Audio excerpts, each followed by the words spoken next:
Am I the asshole for ignoring my boss and blocking his number on my vacation? Disclaimer, this is not my story. My boyfriend, 29 male, and I, 26 female, are currently long distance. We take turns visiting each other.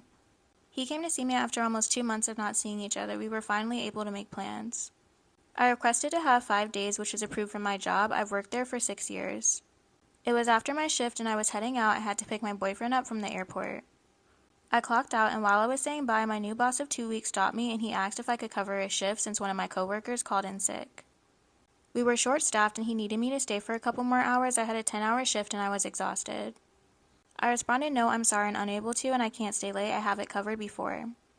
I don't mind, but I had somewhere else to be. I mentioned I was picking up someone at the airport. He told me they could take an Uber. My boyfriend wouldn't be happy with me if I did that to him. Also, he had no key to my apartment. No one else wanted to stay, and I was the third person he asked that said no. I said I was sorry. Am I the asshole for ignoring my boss and blocking his number on my vacation? Disclaimer, this is not my story. I said sorry, I can't, just tonight, another time. He called me a lousy worker and said I'm not a team player. I said I guess I'm not a team player, and I walked past him. Then I said I'll see you in 5 days. While driving to the airport, I kept getting calls and texts from him. It got so bad that I had to pull over and turn off my phone. My boss wanted me to come back to work. I had to turn it back on so my boyfriend could contact me. My phone was flooded with text messages. I got close to 15 texts, so I blocked his number. I was so happy to see my boyfriend, but I was getting emails from my boss constantly when it was supposed to be my time off. I didn't want to respond, and I rarely take vacations. He was asking me stuff I didn't know the answer to, and even if I did, I'm not telling him I don't know. I was starting to get petty. I still had fun with my boyfriend. When I went to work, my boss called me into his office. He blew up at me for being unprofessional, and he's still new to this job. He said I should have helped or at least replied to the emails. I said that other people could have helped him. Driving my boyfriend home in the middle of the night. Disclaimer, this is not my story. While spending the night, my boyfriend will sometimes wake me up in the middle of the night and say his feet are swelling due to an allergen in my room. We have been dating for a year and this has been going on for 5 months. Prior to 5 months, this didn't happen.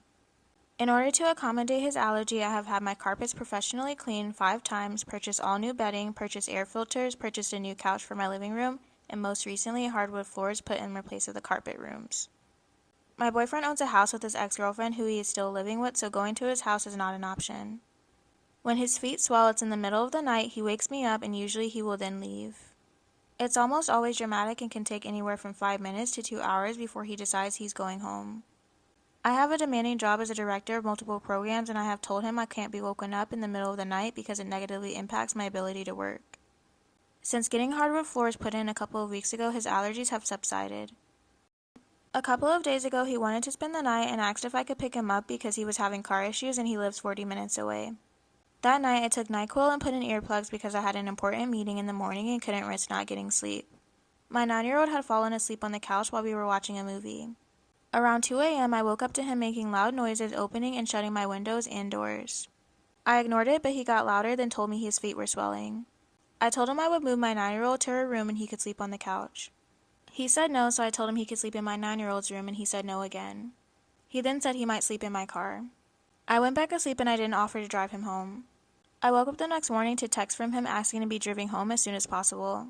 He had slept in my car. I didn't want to wake him, so I started getting ready for work, and I texted him that I would take him home as soon as I got dressed. He said my behavior proves that I don't care about him, and that if I did, I would make sure my room would be allergen-free for him. Am I the asshole for telling my wife I don't want her to come with me to my brother's house? Disclaimer, this is not my story. About a month ago, my brother, 34 male, sent out a group text to me and a bunch of his friends trying to plan a day for all of us to go over to his house for yard games, grilling, and drinking. After working out scheduling conflicts, we landed on this coming Saturday. We've been bantering back and forth about this day in the group chat for the past month, and all of us were really looking forward to it. My brother's wife and my 1-year-old son were supposed to be spending the day at her mom's place, but I guess those plans fell through. They're going to be at the house, but my brother said that doesn't change our plans at all. However, my sister-in-law reached out to my wife and asked if she wanted to come over and bring our 3-year-old. Without talking to me about it first, my wife agreed. When she told me she plans on going over there too, instead of being excited about it, I started asking questions. I had already planned on crashing there, so I said we're going to have to take 2 cars and it's an hour drive and the gas is expensive. She said they could stay there too, but we have a dog and my sister-in-law is allergic. I said if they come, there is a very high probability that I will be pulled into some type of parental duties during the day I was really looking forward to, a day without that. I haven't had a day like this since last summer. My wife took a 5-day trip with a couple of friends a few months ago while I was at home. This would be the first night I have spent away from my son in almost a year. My wife got upset and said I was hinting that I don't want them to come. She straight up asked me if I wanted them there, and I said I can't stop you from accepting my sister-in-law's invitation and going over there. But I'm going into this day with the expectation that I will be free from all the parental duties, and that is my day off for me. If you go over there, I want you to agree that you will be responsible for all the kid duties. She didn't like my answer. She said that I'm still a dad, and just because I want to have fun with my boys doesn't remove responsibilities as a husband and father. She said it's unreasonable to expect her to just take 100% responsibility of our son when both of us will be present in the same place. Am I the asshole for telling my college roommate not to walk around in a towel? Disclaimer, this is not my story.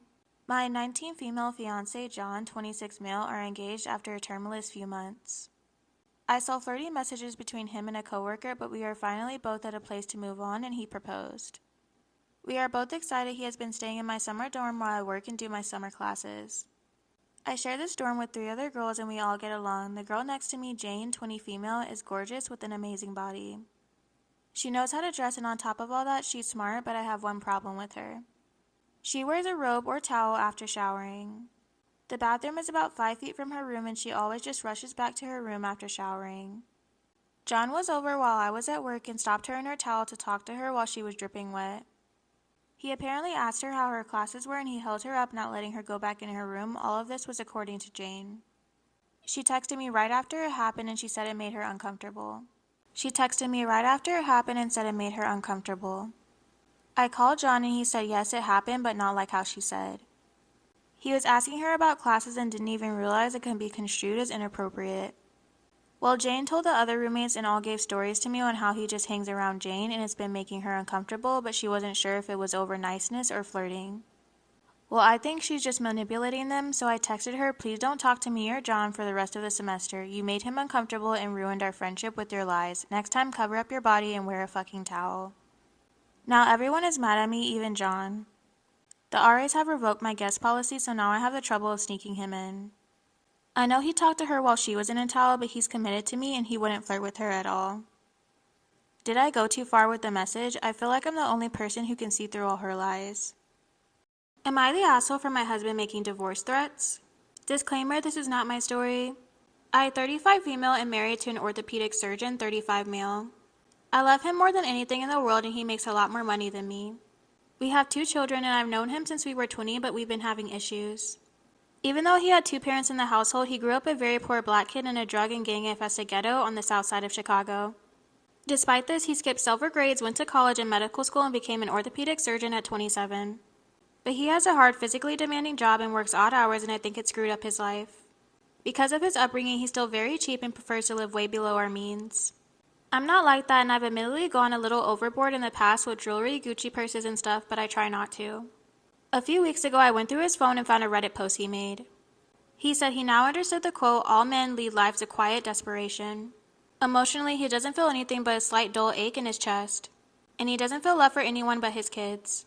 He also said in the post that he hates his job and he won't quit because he doesn't want his kids to ever worry about money. And that he knows the longer he's married to me, the more of his savings I would be entitled to and the longer he would have to pay alimony. But he still won't divorce me because I don't deserve that and he hopes I'm happy with him. Yesterday, we were walking through the city and came across a Rolls-Royce dealership and I told him he should get me one for my birthday. I was just kidding, but I made it sound serious. He didn't respond and I started pushing it more, again, as a joke. He suddenly said, just shut the fuck up and let's go back to the car. Once we were back in our Toyota, he said, ain't no fucking way I'm spending over a year of my savings on a stupid car for you.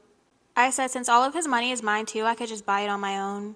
He said that I wasn't going to buy one for as long as we're legally married and that he doesn't care what I do with the divorce settlement afterwards. I then said what would he do if I just bought it myself from the joint account while we're married. He said he would just keep the car after the divorce and the cost would be subtracted from your end. Will I be the asshole if I take my parents to court? Disclaimer, this is not my story. I, 18, recently applied for my first credit card and was automatically denied. The bank came back and notified me that my credit score was too low. I was shocked and confused at first, then it hit me. Ever since I was an early teen, my parents had my name on the phone and utility bills. I thought nothing of it at the time, but the bills were occurring late fees and I was being penalized for their carelessness. The credit records matched my suspicions and the financial advisor told me I should take my parents to family court to have these records rectified. I don't believe my parents had malicious intent, but I'm going to start my financial life and felt like this would slow me down.